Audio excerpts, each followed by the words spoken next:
नमस्कार, good evening, आदाब, सत श्री अकाल। मैं पीयूष चौहान एफजी मूवीज के आप सभी दर्शकों को जो कि दिलचस्प किस्से को पसंद करते हैं अभिवादन करता हूं, प्रणाम करता हूं। और किस्से के इस सिलसिले में आज मैं जो कहानी आपको सुनाने जा रहा हूं ये ऐतिहासिक है। ऐतिहासिक इसलिए क्योंकि आज़ाद हिंदुस्तान में सन 1947 से लेकर 2021 तक एक भी मामला कानूनी दांव पैंच में अदालतों में ऐसा नहीं मिला जहां पर एक जज को फांसी की सजा दी गई हो। जी हाँ, ये सच है कि इन पूरे आज़ादी के बाद के लगभग 75 वर्षों में केवल एक जज हैं जिन्हें फांसी की सजा दी गई, जबकि जज जो होते हैं अपनी पूरी जिंदगी में 50 और सैकड़ों ऐसे केसेस को देखते हैं जिसमें मुजरिम अपराध करने के बावजूद सबूतों के अभाव में या कानूनी दांव पैंचों से बच निकलता है। तो क्या जज साहब उतने चालाक या उतने टेक्निकली साउंड नहीं थे, या बात कुछ और थी जो उन्होंने फांसी के फंदे तक की अपनी जर्नी को पूरा किया? हम जानते हैं और सुनते हैं इस कहानी को, जो कि है उपेंद्र नाथ राजखोवा जी की। जज उपेंद्र नाथ राजखोवा, जिन्होंने अपनी पूरी जिंदगी पढ़ाई को तवज्जो देते हुए एक आला पद को हासिल किया, डिस्ट्रिक्ट एंड सेशन जज। लगभग पूरी उम्र उन्होंने आसाम के अलग अलग हिस्सों में नौकरी करी और अपने आखिरी दौर में जो उनकी नौकरी का आखिरी वर्ष था उसमें उनकी पोस्टिंग हुई डुबरी, जिसको धुबरी भी कहा जाता है और जो वेस्ट आसाम का एक छोटा सा शहर है, वहां पर उनकी पोस्टिंग हुई। जैसा कि आप हम सभी जानते हैं कि हमारे देश की न्यायिक व्यवस्था में 3 तरह की अदालतें होती हैं: district and session court, high court and supreme court. District court वो कोर्ट होती है जहां पर किसी भी केस की ए से लेकर जेड तक की सारे जांच पड़ताल और निर्णय किए जाते हैं। उसके ऊपर के जो कोर्ट्स होते हैं वो केवल नज़ीरें पेश करती है, या जो लोअर कोर्ट से गलतियां हुई हैं या कुछ सुझाव दिए हैं वो हाई कोर्ट और सुप्रीम कोर्ट तय करते हैं। पर जितने भी गवाह होते हैं, जितने भी साक्ष्य होते हैं, जितनी भी दलीलें होती हैं और जो कोर्ट प्रोसीडिंग होती है वो लगभग डीजे कोर्ट में समाप्त हो जाती है। तो किसी भी न्याय व्यवस्था में भारत की सबसे ज़्यादा महत्व होता है वो जिला एवं सत्र न्यायालय का होता है, डिस्ट्रिक्ट जज एंड सेशन कोर्ट। ऐसे जिले में जो कि छोटा सा था लेकिन बड़ा महत्वपूर्ण जिला था, उनकी आखिरी पोस्टिंग की जाती है लगभग नवंबर 1969 के महीने में। ये बात है लगभग 52 साल पुरानी। उपेंद्र नाथ राजखोवा पहुंचते हैं डुबरी, और चूंकि उनका सरकारी बंगला खाली नहीं हुआ था इसलिए वो सर्किट हाउस में रुकते हैं। उनका पूरा परिवार, मतलब उनकी पत्नी पुतली राजखोवा, उनकी बड़ी बेटी लीनू, मझली बेटी लूना और तीसरी बेटी रूपलेखा। तीनों बेटियां 18 साल से ऊपर की, बड़ी 24 की, दूसरी 22 की और तीसरी लगभग 19 साल की। बड़ी बेटी का ग्रेजुएशन हो चुका है। बड़ी बीच की बेटी और छोटी बेटी अभी भी कॉलेज में है, जो कि गुवाहाटी में है। गुवाहाटी में उपेंद्र नाथ राजखोवा का अपना घर भी है जिसे वो किराए पे दिए हुए हैं। उनकी पत्नी, वो और उनकी दोनों बेटियां एक साथ रहते थे इस पोस्टिंग से पहले, लेकिन जब वो ज्वाइन करने गए डुबरी तब अकेले पहुंचे क्योंकि उनके पास बंगला नहीं था। नवंबर माह में वो जाते हैं सर्किट हाउस में और लगभग दिसंबर एंड होते होते उनको उनका सरकारी बंगला मिल जाता है। तो वो इमीडिएटली बुलाते हैं अपनी पत्नी और बड़ी बेटी को, मतलब पुतली राजखोवा को और लीनू को। चूंकि आसाम में या पूर्वोत्तर के जितने राज्य हैं उनमें सबसे ज़्यादा महत्व माँ सरस्वती की पूजा का होता है, और वो जो समय होता है दिसंबर, जनवरी, फरवरी, ये पूरा पूजा का समय होता है। नए बंगले में शिफ्ट होने के बाद पहली दफ़ा उनकी पत्नी और बड़ी बेटी को वो बुलाते हैं, और बुलाने के बाद कुछ दिन व्यतीत होने के बाद उनको लगता है कि पूरा परिवार यहाँ होना चाहिए, तो उनकी जो दोनों बेटियाँ जो पढ़ाई में व्यस्त थे उनको भी बुला लेते हैं। अब मतलब जनवरी आते आते उनका पूरा परिवार डुबरी पहुंच जाता है, पति, पत्नी और तीनों बेटियां। अब चूंकि पूरा पूजा का माहौल चल रहा है तो घर में, बाजार में, पूरे शहर में उत्सव का माहौल है, तो वो लोग रोज बाजार जाते हैं, घूमने जाते हैं। उस बंगले में 2 लोग और हैं कर्मचारी, एक माली और एक अर्दली। 2 फरवरी को जज साहब का रिटायरमेंट आ जाता है, लेकिन चूंकि भारत में ये व्यवस्था है कि जजेस हो या कोई भी सरकारी अधिकारी हो, उनसे बंगला खाली करने तब तक नहीं बोला जाता है जब तक कि बहुत ज़्यादा डिले ना हो जाए। तो उनको सारी सरकारी सुविधाएं, माली, अर्दली, गाड़ी, बंगला, सब कुछ जस का तस रहता है। लेकिन 2 तारीख को उनका रिटायरमेंट हो जाता है। 2 तारीख को वो अपने किराएदार को फ़ोन लगाते हैं 2 और 3 की दरमियानी रात को, जो किराएदार उनका गुवाहाटी वाले घर में रहता है, कि भाई हम लोग कभी भी अपने परिवार के साथ शिफ्ट हो सकते हैं गुवाहाटी, इसलिए तुम मकान खाली कर दो। हो सकता है फरवरी एंड या मार्च फर्स्ट वीक में मैं और मेरा पूरा परिवार वापस आ जाए। इसके बाद वो अपनी दोनों बेटियों को, जो छोटी बेटी थी लूना और रूपलेखा, इनको वापस गुवाहाटी भेज देते हैं पूजा के बाद कि तुम लोग जाओ और हम लोग कुछ दिनों में आते हैं। अब बंगले में बसते हैं सिर्फ 3 लोग, राजकुमार जी, उनकी वाइफ और बड़ी बेटी लीनू। फिर आती है 10 फरवरी, मतलब उनकी दोनों बेटियों के जाने के 7 दिन बाद। 10 फरवरी मतलब सरस्वती पूजा का दिन। उससे 1 दिन पहले मतलब 9 तारीख को जज साहब अचानक अपने बाथरूम के पीछे एक पेड़ लगा होता है जिसकी शाखाएं बाथरूम की खिड़कियों तक पहुंचती हैं। वो अपने माली को बुलाते हैं और कहते हैं कि इसको उखाड़ के अलग कर दो। तो माली पूछता है कि साहब अच्छा है, बड़ा पौधा है, क्यों करना है? उन्होंने कहा नहीं, कूच बिहार से मेरे एक दोस्त हैं और वो एक बड़ा खुशबूदार पौधा लाए हैं, वो यहाँ पर लगाएंगे, इसलिए इसका गड्ढा कर दो। वो गड्ढा थोड़ा छोटा खोदता है। जज साहब उससे बोलते हैं कि नहीं बड़ा खोदो, वो बड़ा पौधा आ रहा है, बड़ा पेड़ सा आ रहा है, उसको गहराई तक लगाएंगे अपन, तो लगभग 5 बाई 5 का कुछ गड्ढा करो। माली को आश्चर्य होता है कि ऐसा क्यों बोल रहा है साहब, पर चूंकि जज साहब है मना कर नहीं सकते, वो गड्ढा खोद देता है।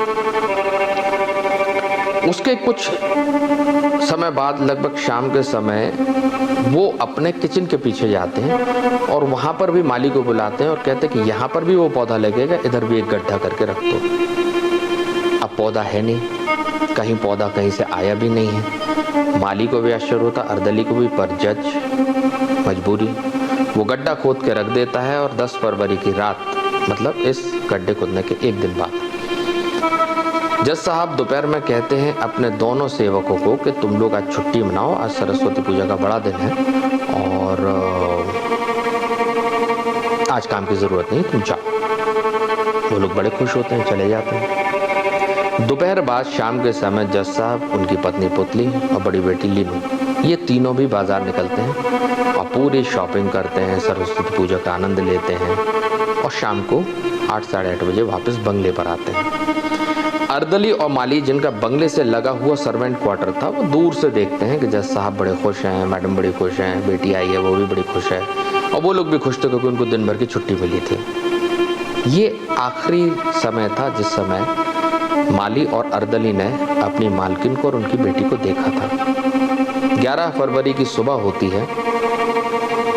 अर्दली बंगले पर पहुंचता और देखता है कि मैडम और उनकी बेटी नहीं है। जज साहब से पूछता है कि साहब मैडम कहाँ गई हैं? तो वो कहती नहीं, वो रिश्तेदार से मिलने गई हैं और कुछ ज़रूरी काम आ गया था तो वो अचानक निकलना पड़ा। तो माली और अर्दली दोनों कहते हैं कि सर हम लोगों को बता देते, सामान वगैरह उठा देते। अरे नहीं कुछ नहीं, चढ़ा सामान था, फिर आ जाएंगे वो लोग।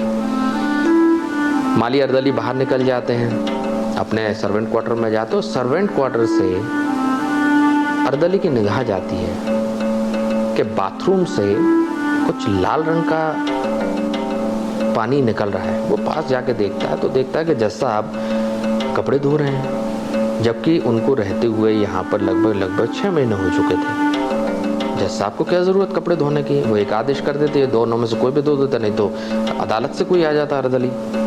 लेकिन जज साहब अपना शर्ट पैंट कुर्ता टॉवेल सब धो रहे थे। उसको लगा कि शायद कपड़े रंग छोड़ रहे हैं, तो वो टर्न होता है और अटक के रह जाता है कि वो गड्ढा जो उसने खोदा था वहाँ ना कोई पौधा लगा है ना कुछ है, लेकिन मिट्टी पूरी सपाट है, पूरा गड्ढा भर चुका है। उसको लगता है जैसा भाई मालिक हैं, हो सकता है उनके दिमाग में आ गया कुछ। अब गैर पढ़े लिखे लोग ज़्यादा सोचे नहीं, उन्होंने अपने सर्वेंट क्वार्टर में चले गए। इस घटना के बाद करीब 4 दिन बीतते हैं। आता है 14 फरवरी।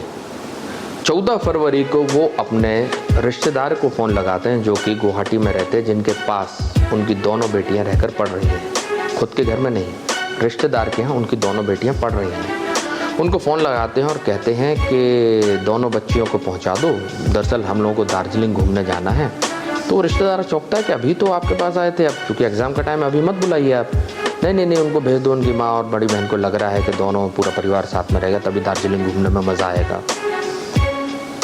अब रिश्तेदार भी क्या बोले, भाई उनकी बेटियां हैं। अच्छा ये मत भूलिएगा कि उस समय ना मोबाइल था, ना टेलीफोन कनेक्शंस थे, तार टेलीग्राम होता था, चिट्ठियाँ लिखी जाती थी। तो ये खबर उनको मिली, 14 तारीख को लड़कियों को बुलाया गया और लगभग 25 फरवरी को दोनों बेटियां गुवाहाटी से डुबरी पहुंचती हैं बस के द्वारा। अब जज साहब के पास अभी भी सरकारी गाड़ी थी, तो जज साहब बस स्टैंड जाते हैं और अपनी दोनों बेटियों को लेकर सरकारी बंगले पर आते हैं। फिर अर्दली और माली देखते हैं कि दोनों बेटियां आई हैं, लेकिन बड़ी मालकिन और बड़ी दीदी नहीं है। खैर उनका परिवार का मामला, इसलिए दखल नहीं देते। दोनों बेटियां और पिता बंगले के अंदर चले जाते हैं। रात होती है, सब सो जाते हैं। सुबह उठते हैं और अर्दली की फिर से निगाहें फटी की फटी रह जाती हैं कि अब की बार किचन के पास जो गड्ढा खोदा था वो पूरा हुआ है, पूरा भरा है। उसको कुछ संदेह होता है, वो दौड़ के बंगले के अंदर जाता है और जज साहब से पूछता है, सर दीदी आई थी कल शाम को, वो लोग दिख नहीं, कुछ खाना वाना बनाना हो, कुछ करना। जज साहब थोड़े सकपका जाते हैं, नहीं वो आई थी और अचानक निकल गई हैं कोकराझार। उनकी मम्मी और बड़ी दीदी भी वहीं पर है ना। तो उन लोगों को आश्चर्य होता कि कहाँ गुवाहाटी, कहाँ डुबरी और कहाँ कोकराझार।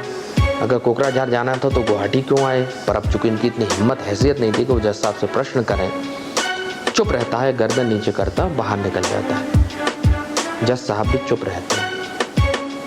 ये घटना है 26 फरवरी 1970 की। पूरा मार्च जज साहब उस बंगले में अकेले रहते हैं। कहीं कोई खोज खबर, हल्ला शोर नहीं मचता, कुछ भी नहीं होता है। अप्रैल 15 आता है, जज साहब डुबरी को छोड़ देते हैं। मतलब उनका रिटायरमेंट हुआ था 2 फरवरी को और उसके बाद 15 अप्रैल को वो सरकारी बंगले को खाली कर देते हैं और ये बोल के जाते हैं कि मैं दिल्ली जा रहा हूँ, वहाँ से सेटअप करने के बाद, परिवार को सेटअप करने के बाद पूरी फैमिली के साथ डुबरी आ जाऊँगा वापस, और चले जाते हैं। ये 15 अप्रैल 1970 की बात है। इसके ठीक 2 महीने बाद वहाँ पर एस.के. चौधरी नाम के नए जज आते हैं, डीजे एंड सेशन जज। वो उस बंगले में शिफ्ट हो जाते हैं। अच्छा, अब यहाँ पर एक पेंच था कि जज साहब की जो पत्नी थी पुतली राजखोवा, उनके भाई डीजीपी थे आसाम के। उनको अपनी बहन और बेटियों से और जीजा जी से बात किए हुए लगभग 2 महीना बीत चुका था। मई की बात है ये। तो मोबाइल और फ़ोन या किसी तरह का कोई संपर्क न होने के कारण उन्होंने अपने पुलिसिया सोर्सेज से पता किया, तो मालूम पड़ा कि उस बंगले में तो अब कोई नए जज आ गए हैं और राजखोवा साहब तो है नहीं। उन्हें शक होता है कि यार 2 महीने बाद ना होना समझ में आता है कि रिश्तेदारों में नहीं होती कई बार 2 महीने बाद, लेकिन वो शिफ्ट हो गए, रिटायरमेंट भी हो गया, ये सब जानकारी उनका कहीं बात ही नहीं हुई। अब उन्हें अपनी चिंता सताई बहन की और उनकी तीनों भांजियों की और जीजा जी की कि कहीं कुछ गलत तो नहीं हो गया। वो पुलिस सोर्सेस से पता चलाते हैं, कुछ पता नहीं चलता, तो वो खुद डुबरी पहुंचते हैं मई 1970 में और जज साहब के बंगले पर जाते हैं। वहाँ नए जज उनको बताते हैं कि यहाँ तो मैं शिफ्ट हो चुका हूँ, और जज साहब तो चले गए थे 15 अप्रैल को। कहाँ गए किसी को कुछ भी पता नहीं। अब उन्हें थोड़ी सी घबराहट होती है कि बहन, तीनों भांजिया और बहनोई का कोई पता नहीं। इसी दौरान उनकी मुलाकात जयप्रकाश नाम के एक अर्दली से होती है। जयप्रकाश वो शख्स जो उपेंद्र नाथ राजखोवा का बड़ा करीबी था, बड़ा प्रिय था। वो एक ऐसी बात बताता है इनको, बहरसाले साहब को, कि उनके चौंकना बन जाता है। जयप्रकाश ये बताता है कि सर, मैं लगभग अप्रैल महीने में सिलीगुड़ी में मिला था जज साहब से, और जज साहब थोड़े घबराए हुए तो कुछ दिन मेरे पास भी रहे, लेकिन बार बार बोल रहे थे किसी को बताना नहीं कि मैं कहाँ हूँ। और जब मेरा घर उन्होंने छोड़ा तो उन्होंने मुझसे कहा कि मैं होटल सेवॉय में रहूँगा सिलीगुड़ी में, मुझे ज़रूरत होगी तुम्हारी तो तुम्हें बुला लूँगा, तुम्हें कोई खबर करना हो तो मुझे करना, पर किसी को और को बताना नहीं। पर चूंकि जयप्रकाश इस चीज़ से घबरा गया था कि पुलिस वाला इनके साले हैं और इतनी बड़ी पोस्ट पर हैं, कल की तारीख में कहीं कुछ गड़बड़ निकला तो मैं ना फंस जाऊँ, इसलिए वो अपने मुँह से राज उगल देता है कि मुझे वो सिलीगुड़ी में मिले थे। अब पुलिस की जो होती है सेंसेस बड़े तेज़ होते हैं, और पुलिस का आला अधिकारी उन्होंने इमीडिएटली अपनी टीम को लगाया और सिलीगुड़ी में पता कराया कि सिवाय होटल में कोई है कि नहीं है। वहाँ से कुछ अधूरी जानकारी आ रही थी, क्योंकि वायरलेस सिस्टम जो था वो बहुत, आज से ये 52 साल पहले क्या स्थिति होगी आप समझ सकते हैं। वो खुद पहुँचते हैं सिलीगुड़ी, होटल सेवाय पहुँचते हैं और वहाँ पर रजिस्टर में लिखा होता है उपेंद्र नाथ राजखोवा, रूम नंबर 3।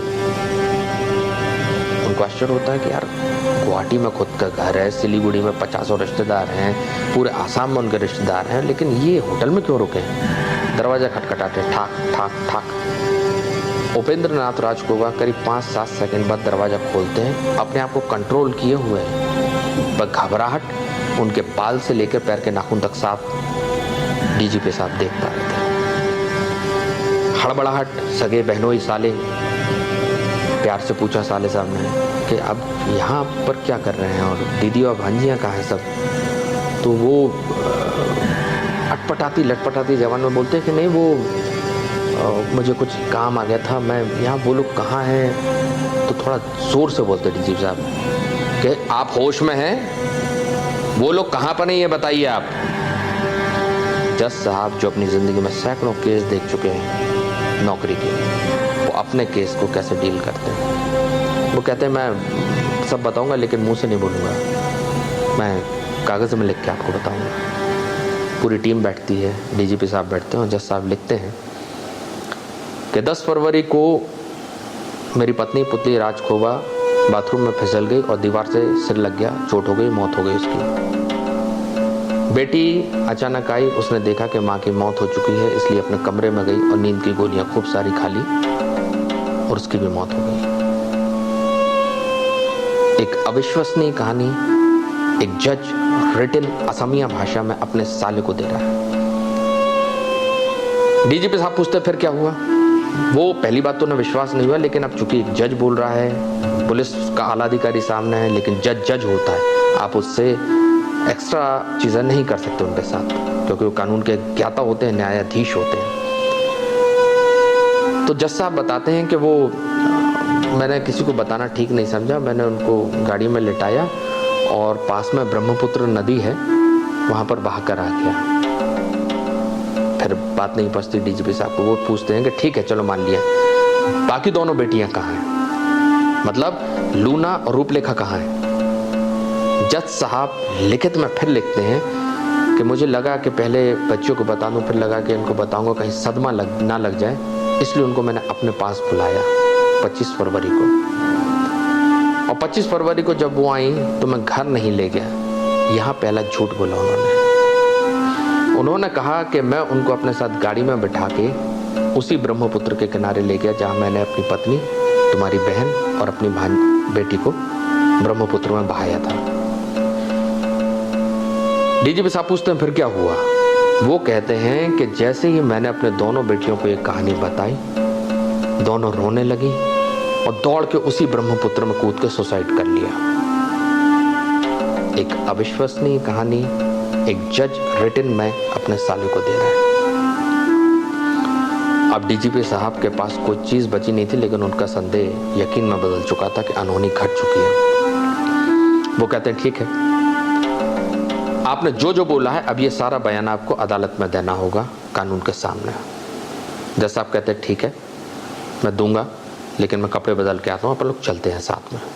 जज साहब बाथरूम में जाते हैं, अचानक चीखने की आवाज आती बहुत जोर से। पुलिस टीम दौड़ के दरवाजा तोड़ती और देखती है कि जज साहब ने अपने पेट में चाकू घोंप रखा है, खून से लहूलुहाने उन्होंने आत्महत्या की कोशिश की है। पुलिस बहुत चक्की रह जाती है, उन्हें समझ में नहीं आता क्या करे। आनंद फानंद में अस्पताल पहुंचाया जाता है। जज राजखोवा अस्पताल में इलाज पाते हैं। 1 महीने बाद वो स्वस्थ होते हैं, आराम पड़ता है और पहली बार पुलिस में एक बालिया बयान देते हैं, मौखिक तौर पर मुंह से बोलते हैं और एक्सेप्ट करते हैं 9 अगस्त 1970 को कि मैंने कहीं ब्रह्मपुत्र में किसी को नहीं बहाया, मैंने ही अपने तीनों बच्चियों को और बीवी को मारा है, अपने बंगले में ही मारा है। पुलिस, कानून, पूरा सिस्टम, जिला प्रशासन दंग रह जाता है। अब चूंकि जज का मामला था, किसी तरह की कोई कार्रवाई तुरंत कर नहीं सकते थे। उन्होंने पूछा कि ठीक है मान लीजिए आपने माना है, पहले आपने स्टेटमेंट को छोड़ दिया था, अब आप कह रहे हैं मारा है, तो लाशें गई कहाँ। तब वो बताते हैं कि लाशें कहीं नहीं गई हैं, 2 लाशें बाथरूम के पीछे गड्ढे में और 2 लाशें किचन के पीछे के गड्ढे में। 11 अगस्त को सारी मशीन्स पहुंचती हैं, पुलिस प्रशासन पहुंचता है और वहां पर स्पेशल जज की परमिशन से गड्ढा करवाया जाता है, क्योंकि जज का घर का मामला था, इसलिए इस केस को एक स्पेशल जज को दिया जाता है, उनको अपॉइंट किया जाता है। वो जज परमिशन देते हैं, घर की खुदाई होती है और चारों लाशें कंकाल के रूप में मिलती हैं। सनसनी फैल जाती है पूरे इलाके में, लोग डर जाने लगते हैं, उस बंगले से घबराहट फैल जाती है। कैसा हुआ कैसे? एक जज उसी के बंगले में, उसी के परिवार के 4 लोगों की लाशों, और उस बंगले में 1 महीने तक जज अकेले रहे और नए जज को रहते हुए 3 महीने से ऊपर हो चुके हैं। अफरा तफरी, आनंद फानन का माहौल छोटे से जिले डुबरी में हो जाता है। अब चूंकि इस मामले को जाना था अदालत में, तय यह किया जाता है कि नवंबर 13 को इस मामले की कार्रवाई शुरू होगी। मतलब एक जज को मुजरिम के रूप में कटघरे में खड़ा होना पड़ेगा दूसरे जज के सामने। लेकिन एक दिन पहले 13 नवंबर को कार्रवाई शुरू होनी थी, 12 नवंबर को जज साहब एक बार फिर आत्महत्या करने का प्रयास करते हैं, क्योंकि वो अदालत से वो जेल में थे, मतलब वो पुलिस अभिरक्षा में थे। जेल के अंदर वो आत्महत्या की कोशिश करते हैं, उनको रिकवर होने में फिर वक्त लगता है। लगभग 1 साल केस चलता है। आज के दौर में ये सब केस बहुत लंबे चलते हैं, लेकिन उस समय भीड़ कम थी, कोर्ट्स पे लोड कम था, इसलिए केस 1 साल चलता है। और सन 1973 में, जो कि कोई एविडेंस नहीं था, पर सरकमस्टांसेस एविडेंस थे, क्योंकि जज ने खुद इकबालिया बयान में कहा था कि मैंने मारा है, और लाशें भी मिल गई थी। लेकिन सबसे बड़ा प्रश्न खड़ा हो रहा था, तो वो ये, किसी भी मर्डर केस में जो होता है या किसी भी अपराध में होता है, कब, कहां, कैसे और क्यों। कब, कहां और कैसे का जवाब तो मिल रहा था, क्यों का कोई जवाब नहीं था। क्या आखिर ऐसा क्या हुआ कि जज साहब ने अपनी 3 बेटियों को और पत्नी को मारा। लेकिन चूंकि सरकमस्टांसेस एविडेंस थे, 1973 में उनको फांसी की सजा दी गई लोअर कोर्ट डोबरी से। 1974 में ये केस हाई कोर्ट में गया, जज साहब ने अपील करी, वहां से भी उनको फांसी की सजा बरकरार रखी गई लोअर कोर्ट की। 1975 में यही केस जज साहब की रिक्वेस्ट पर गया सुप्रीम कोर्ट में, और सुप्रीम कोर्ट ने भी उस फांसी की सजा को बरकरार रखा। तीनों रास्ते बंद हो चुके थे जज राजखोवा के पास, तो उनके पास आखिरी उपचार था, आखिरी मौका था कि वो मर्सी पिटीशन दाखिल करें, दया याचिका राष्ट्रपति के पास भेजी, जो आखिरी एक बचाव का साधन किसी भी rare of the rarest cases में होता है। लेकिन महामहिम राष्ट्रपति जी ने भी 1976 में उस दया याचिका को खारिज कर दिया। और फिर फाइनली 14 फरवरी वैलेंटाइन डे के दिन 1976 को जोहरट जेल में जज उपेंद्र नाथ राजखोवा को फांसी पे लटका दिया जाता है। तो ये पहला केस था भारत के इतिहास में जिसमें एक जज को जो न्याय देता है स्वयं फांसी पर लटकाया गया। लेकिन सबसे बड़ा प्रश्न जो तब भी जिंदा था, आज भी जिंदा, और किसी के पास कोई जवाब नहीं कि आखिर क्यों उन्होंने अपनी पत्नी और 3 बेटियों को मारा, और क्यों हर चीज़ कबूल करने के बाद ये बात जनता के सामने नहीं लाने दी। क्यों उन्होंने अपने पास इतनी बुद्धि विवेक होते हुए अपनी जान बचाने के लिए सबूतों को क्यों तोड़ा मोड़ा नहीं, जबकि वो चाहते तो हर चीज़ कर सकते थे। क्यों उन्होंने रिटायरमेंट के बाद इस घटना को अंजाम दिया, जबकि वो पावर में रहते हुए अपने आप को बचा भी सकते थे यदि अपनी शक्तियों का दुरुपयोग करते तो। ये बहुत सारे सवाल हैं, इसका कोई जवाब नहीं है। लेकिन मेरे पास एक कहानी थी जो मुझे आपको सुनानी थी। यदि आपको ये कहानी अच्छी लगी हो तो मुझे यानी कि पीयूष स्वाने को आप सभी दर्शकों का जवाब और कमेंट अगर मिलता है तो बड़ा आभार रहेगा, और उसके लिए मैं आपका सदा आभारी रहूँगा। हमें ज़रूर अपनी प्रतिक्रिया दें, अपने कमेंट्स दें। Thank you so much. नमस्कार।